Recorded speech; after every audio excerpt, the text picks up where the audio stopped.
motherhood, the more our kids grow, the more we grow. And as far as this being a mom thing, it's all about on-the-job training. A lot of the times we're learning what to do, but a lot of the times we also are learning what not to do again. And in 2021, there are some things that we should stop doing as moms. But before I get into all that, let me welcome you back to my channel. My name is Ayanna, and this is Beyond Committed, where we talk about everything from life, faith, family, marriage, motherhood, and everything in between, and we take them beyond. If this is your first time here, welcome, and I'm so glad you stopped by. And to make sure you're not a stranger, make sure you press that subscribe button below and then turn on your notifications so you don't miss a video. All right, mamas, let's dive right in.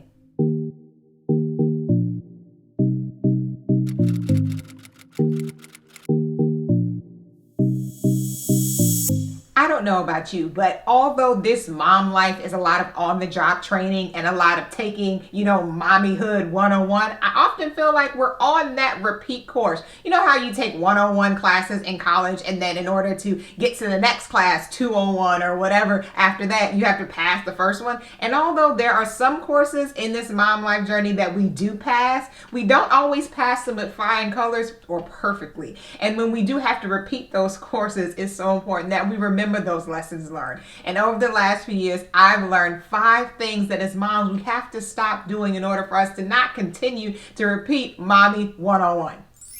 And the first thing us as mamas have to stop doing in 2021 and for years to come is trying to do it all. I mean, trying to do all the things, be all the things, trying to wear our super mom cape daily. It's exhausting. Now, don't get me wrong. Our super mom cape needs to be put on from time to time. There are seasons, there are times where we just have to get it done. And it's just, a necessary part of just being a mom, but it's not something that we have to do every day. It's not something that we have to carry every day. So it's so important that we are mindful of that because it's overwhelming. It's exhausting. And it also prevents both our kids from growing and doing the things they can do for themselves, and from our husbands for helping when we need. Because when we try to do it all, try to be it all, try to wear the cape, trying to get all the things done all on our own, not just are we overwhelmed, but we're preventing our kids from growing. We're preventing our husbands from doing what they're called to do within our homes, to lead, to be fathers, to nurture, to care for, to pour into, to help carry the burden. So it's so important that as mamas, we are aware that yes, doing it all is necessary in moments, but it's not something we have to keep doing every day. And the second thing we have to stop doing as moms, which kind of goes with trying to do all the things, is overscheduling both us and our kids. Because if it's on the schedule and it's on the list to do's, then your goal is to get it done.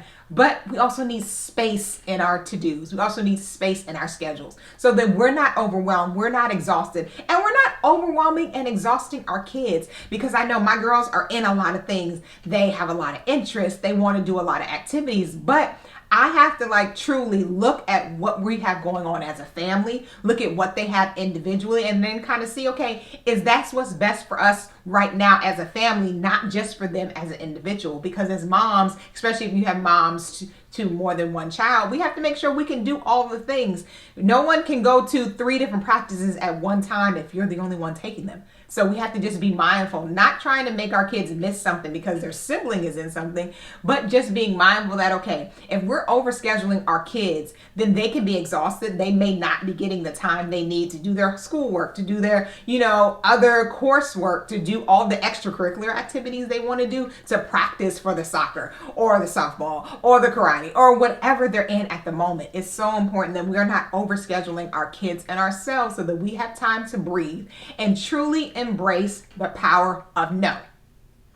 Yep, let's say it together, mamas. No.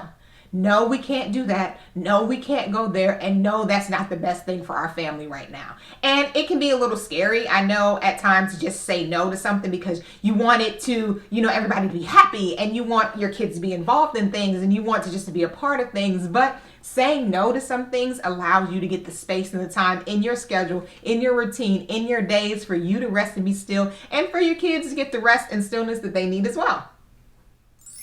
the third thing we have to stop doing as mamas is comparing ourselves to other mamas, because none of us is perfect and none of us is getting it right all the time. None of us is passing mommy 101 with flying colors and, getting all of it right and have perfect kids and have perfect lives and have perfect marriages and all that, because they just don't. And in the world of social media, it is so easy to get caught up in that comparison reel. I know for me, this is something that I truly have to remind myself of daily, and then truly have to work on, because it is so easy to see somebody's perfect family pictures or vacation or bento lunchbox creations or family dinners and all these things that I'm sitting there like, well, why can't I do that? Or why doesn't my dinner time look like that? Or why are their kids involved in all those things and mine aren't? Or why can't I just, have a family that looks like hers or be a mom like her? But the truth of it is, God created you uniquely for the kids that you have, and there's so much beauty in that. And we are not supposed to compare ourselves to each other. We're supposed to come alongside each other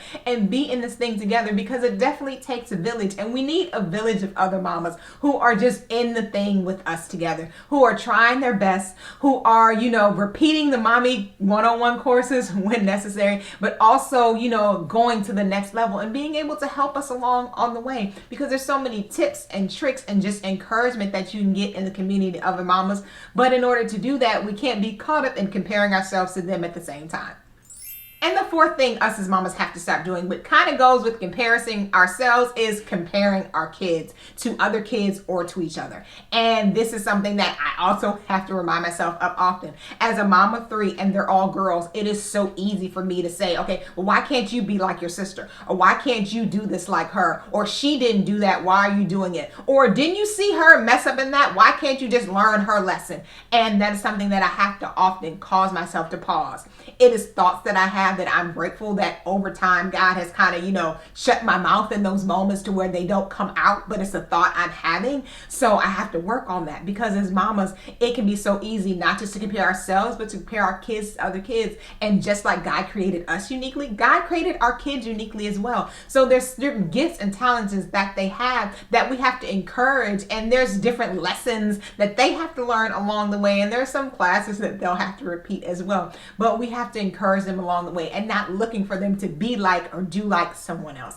And for me, this is an extra special thing that I have to really truly remind myself of, because I have identical twin daughters. So genetically, and if you look at them, look at them. They look just alike, but they are like night and day. One likes glitter and pink and doing hair, and the other one likes trucks, blue, and playing soccer. And I love that about them, but it's one of those things that I have to remind myself of to make sure that I'm not comparing one to the other, because although they may look just alike, they are not alike. And I'm just grateful that they have their different personalities, and I encourage that. But as mamas, it can be easy to not try to encourage them to be different, but try to encourage them to be the same, just because we're trying our best here. This mom life thing isn't easy, and trying to parent them in a way that is useful, in a way that is necessary for each of them individually, is hard, and it often causes us to compare them to each other or to other kids, because you just want, why can't this just work? Or why can't they do it like them? Or why can't they be like them? But